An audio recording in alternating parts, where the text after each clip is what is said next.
현대 철학에서 사르트르와 함께 빠지지 않고 등장하는 철학가 미셸 푸코. 프랑스에서 그의 저서는 아침에 가꾸운 빵처럼 서점에 진열되는 즉시 따뜻하게 모두 팔려나갔고, 우리나라에서도 그 인기를 입증하듯 그의 모든 저서가 번역되어 출간되었지만 그의 책을 처음부터 끝까지 다 읽은 사람은 그다지 많지 않다는 사실. 너무나도 프렌치적인 사유 방식과 문체로 읽는 사람을 문자와 의미의 경계에서 아슬아슬하게 줄타게 만드는 미셸 푸코. 지금부터 도시책방과 함께 지식산책에서 알아보겠습니다.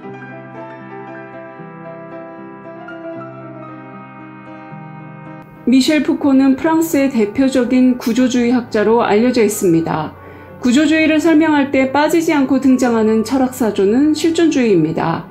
실존주의가 개인의 주체적인 의지와 선택을 강조했다면 구조주의는 사회구조, 즉 관계 속에 놓인 개인과 관계의 맥락에 따른 역할과 권력의 역학에 대해 설명했습니다. 이 두 가지 사조는 지금까지 현대 철학에 있어 주거니 받거니 하면서 발전했는데 이는 마치 한 인간의 정체성을 말할 때와 비슷합니다. 고유한 나라는 개인의 주체적인 정신과 선택할 수 있는 자유가 있지만 동시에 그 선택을 자유롭게 할 때 고려하게 되는 사회적인 맥락, 즉 관계와 역할이 있습니다. 학교 가기 싫고 출근하기 싫다는 자유의지가 있지만 그 마음대로 행동한다면 반드시 따르는 대가가 있고, 그래서 학교에 가고 출근을 하는 개인을 생각하면 이해할 수 있습니다. 인간은 홀로 자유의지대로 살 수만은 없고 또한 사회구조에 놓인 역할로만 규정되지도 않습니다. 그래서 실존주의와 구조주의는 프랑스에서 동시대의 경쟁적인 철학사조로 생각되지만 서로 상호 보완적으로 발전했습니다. 프랑스의 대표적인 실존주의 학자는 사르트르, 구조주의 학자로는 언어학의 페르디낭 소쉬르, 정신분석학의 자크 라강, 문화인류학자인 클로드 레비스트로, 그리고 현대 철학가로 미셸 푸코를 들 수 있습니다.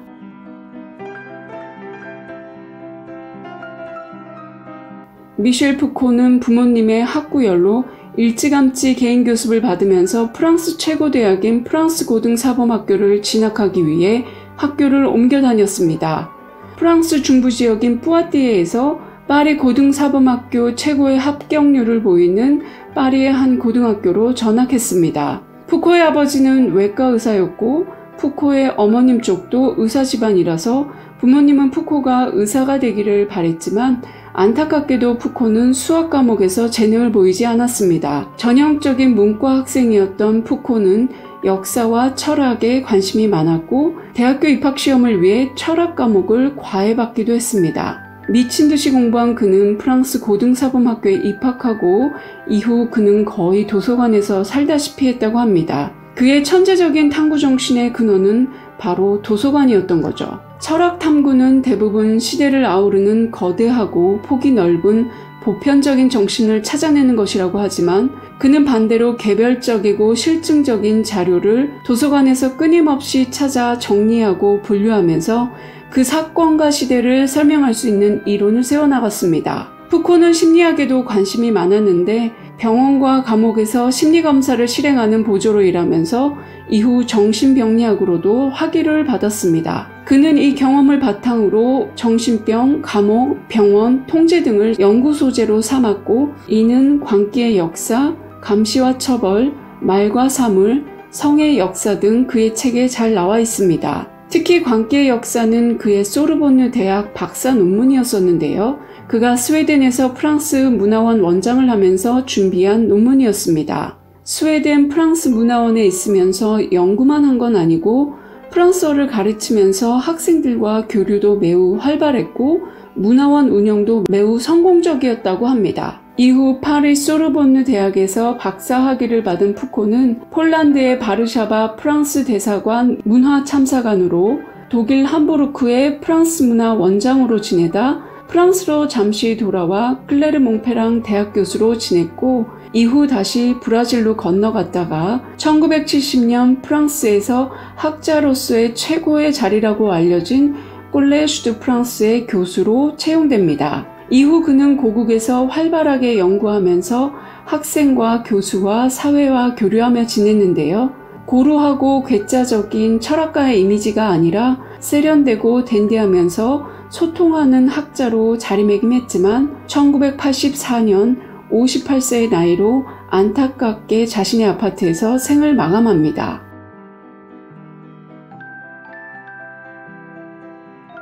푸코는 관념적이고 형이상학적인 철학보다는 실증적이고 개별적인 자료에 근거하여 사건과 역사를 분석했습니다. 앞서 말했듯이 사르트르가 개인의 자유의지와 주체적인 선택에 집중했다면 푸코는 구조적인 사회와 권력에 집중했습니다. 푸코가 말하는 권력은 일반적으로 상하적인 관계 또는 정치 세력과 정당, 정부와 시민으로 엮어지는 권력을 말하는 것은 아닙니다. 이러한 중앙 집권으로서의 권력이 아닌 사회 구조 속에서 행해지는 힘의 관계를 뜻합니다. 학교, 병원, 법정, 회사처럼 일상에서 행해지는 관계 또는 사회 역할에 따른 힘의 관계를 말했습니다. 이러한 힘의 맥락에서 개인은 자신의 의지대로 결정하지 못하고 힘의 관계에 따라 결정하고 행동한다고 분석했습니다. 그래서 푸코가 바라보는 인간은 사르트르가 말한 깨어있는 인간, 주체적인 인간이 아니라 힘의 역학 관계 속에 있는 구성원이며 그 관계 틀에서 만들어지고 지식을 배우는 존재인 것입니다. 푸코는 지식체계와 사물 또한 이와 유사하게 바라봤습니다.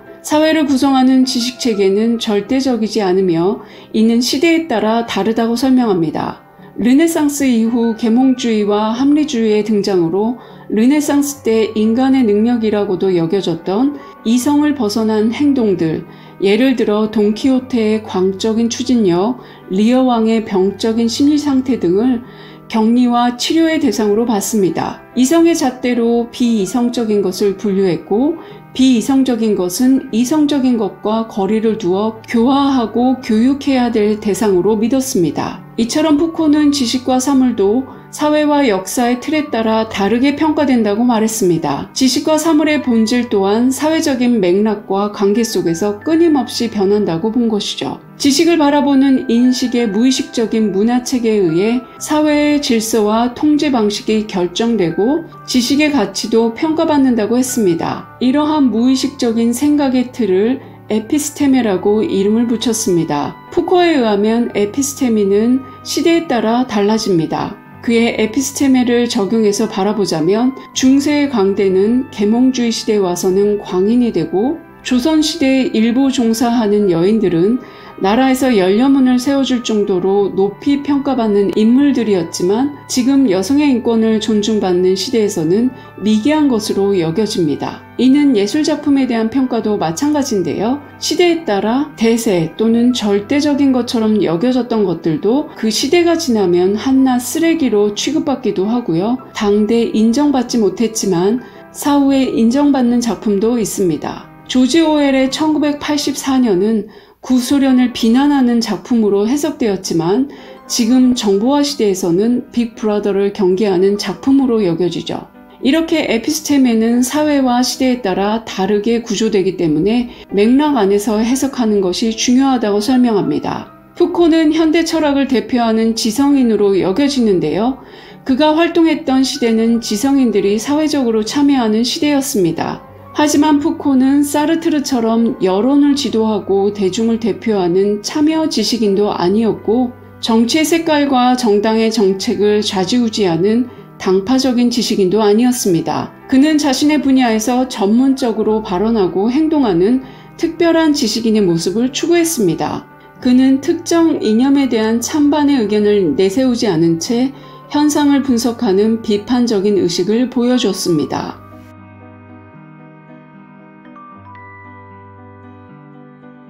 푸코의 책은 인문학 분야 스터디셀러 중에 하나입니다. 그의 책이 읽기 쉽다고 말씀하시는 분은 흔치 않습니다. 그런 이유에서 그의 저서가 모두 번역되어 출판되었지만 오히려 푸코의 저서보다는 푸코의 해석본이 더 인기가 좋습니다. 그의 책에는 개별적이고 세세한 예시가 많은데요.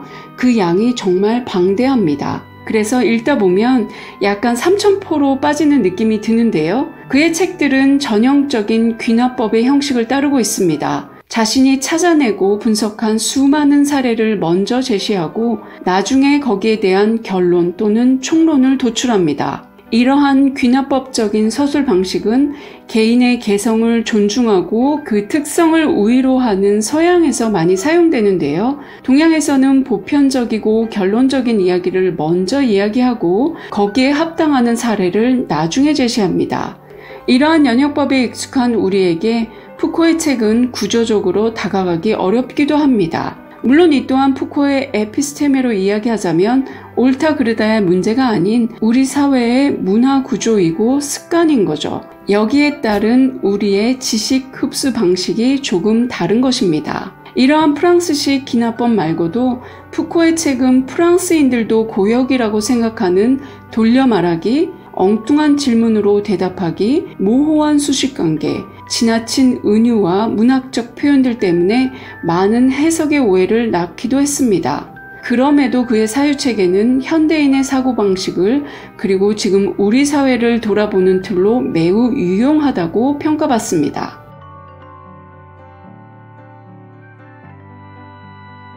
그의 첫 번째 책인 광기의 역사는 광기, 즉 미친 정신, 정상에서 벗어난 정신 상태가 어떤 식으로 평가받고 어떻게 국가와 사회에 의해 통제받게 되는지를 수많은 사례를 통해 분석했고, 말과 사물은 시대에 따라 다르게 평가되는 인간의 무의식을 지배하는 인식의 틀, 에피스테미를 설명합니다.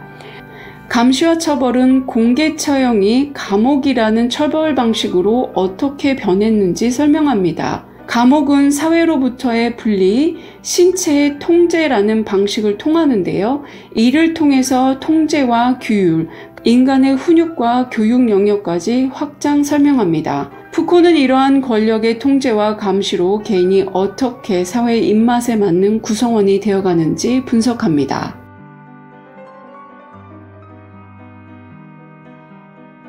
푸코는 유럽 현대 철학을 이끌어간 지성인으로 다양성을 대표하는 학자였습니다. 그는 정상이란 무엇인가 라는 질문에 정상이라는 것은 없고 보편성을 거부하면서 개별성과 특수성을 주장했지만 결국 이 모든 것은 사회적인 맥락에서 결정된다고 해서 구조주의의 대표주자라고 할 수 있습니다. 푸코의 책들은 도시책방의 책방나들이에서 구체적으로 이야기하기로 하고 오늘의 지식산책은 여기에서 끝내겠습니다. 감사합니다.